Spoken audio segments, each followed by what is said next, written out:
Assalamualaikum warahmatullahi wabarakatuh. Nama saya Zahida dengan NPM 19300516061, mahasiswa Fakultas Hukum dalam mata kuliah Hukum Internasional dengan dosen Aulia Hafiz Juanda, Sarjana Hukum Legium Magister CLA. Saya di sini akan menjelaskan terkait materi definisi hukum internasional, apa saja sumber hukum internasional, dan juga mekanisme penyelesaian sengketa internasional yang tercantum dalam pasal 33 Piagam PBB. Yang pertama, hukum internasional menurut Mokha Kusuma Atmaja. Hukum internasional adalah keseluruhan kaidah dan asas-asas yang mengatur hubungan atau persoalan yang mengatasi batas negara antara negara dengan negara lain dan negara dengan subjek hukum lain, bukan negara atau subjek hukum bukan negara satu sama lain. Selanjutnya, hukum internasional menurut Ivan A. Scherer. Hukum internasional adalah sekumpulan peraturan hukum yang sebagian besar mengatur tentang prinsip-prinsip dan aturan-aturan yang harus dipatuhi negara-negara subjek hukum internasional dan hubungan satu sama lain, dan juga meliputi aturan-aturan yang berhubungan dengan fungsi-fungsi institusi tersebut, serta hubungan antara institusi dan organisasi-organisasi tersebut dengan negara dan individu-individu, dan aturan-aturan hukum tertentu yang menjadi perhatian komunitas internasional dan intensitas negara. Selanjutnya, ada hukum internasional menurut Oppenheim. Hukum internasional sebagai hukum yang timbul dari masyarakat internasional dan perjanjian pelaksanaannya dijamin dengan kekuatan dari luar.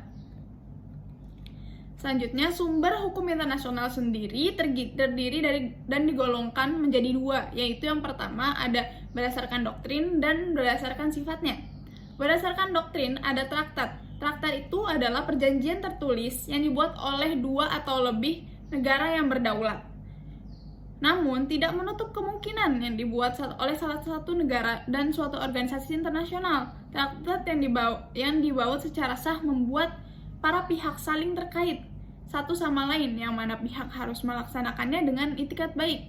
Selanjutnya ada kebiasaan. Kebiasaan ini memiliki sifat yang tidak tertulis serta dapat diaplikasikan pada peristiwa dalam jangka waktu yang lama. Kebiasaan dapat diterima dan dikatakan menjadi hukum apabila kebiasaan tersebut diaplikasikan sehari-hari dan terus-menerus pada jangka panjang. Kebiasaan tersebut meluas dan dipraktekkan oleh setiap negara-negara lainnya juga. Selanjutnya ada keputusan pengadilan dan badan-badan arbitrase. Keputusan pengadilan dan badan arbitrase dapat dilihat dari keputusan mahkamah yang terdiri atas 3 bagian, yaitu ada berisi komposisi mahkamah, informasi mengenai pihak yang bersengketa serta wakilnya, analisa tentang fakta-fakta dan argumentasi hukum pihak-pihak yang bersengketa, berisi penjelasan mengenai motivasi mahkamah yang merupakan bagian dari unsur penyelesaian yang lebih luas dari sebuah sengketa, berisi dispositif yang merupakan keputusan mahkamah yang mengikat negara bersengketa. Selanjutnya ada karya-karya yuridis. Fungsi dari karya-karya yuridis ini sendiri ialah yang memberikan suatu bukti hukum yang dapat dipercaya. Fungsi karya yuridis tersebut dipelopori oleh Mahkamah Agung Amerika Serikat, yaitu apabila tidak ada traktat dan tidak ada pengawasan tindakan eksekutif atau legislatif, atau keputusan pengadilan harus dilakukan upaya melihat kebiasaan dan adat istiadat dari bangsa-bangsanya beradab, dan sebagai bukti kepada karya yuridis dan komentator yang bekerja. Selanjutnya, berdasarkan sifatnya dibagi menjadi dua, yaitu sumber hukum primer dan sumber hukum subsidiar. Sumber hukum primer ini ada perjanjian internasional, kebiasaan internasional, dan prinsip hukum umum. Yang selanjutnya, dalam sumber hukum subsidiar itu ada keputusan pengadilan, pendapat sarjana hukum internasional. Nah, saya di sini akan menjelaskan juga tentang penyelesaian sengketa dalam hukum internasional pada umumnya berdasarkan pasal 33 Piagam Persatuan Bangsa-Bangsa.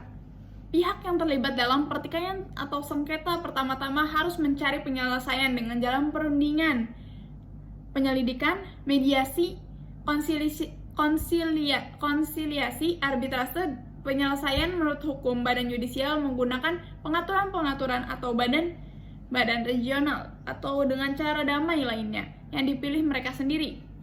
Sehingga pada dasarnya, berdasarkan hukum internasional atau lebih spesifikasinya, dalam Piagam PBB, setiap negara-negara yang terlibat dalam sengketa diberi kebebasan untuk memilih mekanisme penyelesaiannya. secara damai sebagaimana yang disebutkan dalam pasal 33 Piagam PBB. Kesimpulannya, perjanjian internasional berperan penting dalam penyelesaian sengketa internasional karena perjanjian internasional menjadi salah satu rujukan utama Mahkamah Internasional dalam memutuskan sengketa hukum antara negara. Perjanjian internasional menjadi dasar untuk mengajukan penyelesaian sengketa kepada forum penyelesaian sengketa tertentu seperti Mahkamah Internasional dan berbagai perjanjian internasional memuat pasal mengenai mekanisme penyelesaian sengketa berkaitan dengan pelaksanaan perjanjian internasional itu sendiri yang harus ditaati oleh para pihak. Sekian dari saya. Wassalamualaikum warahmatullahi wabarakatuh.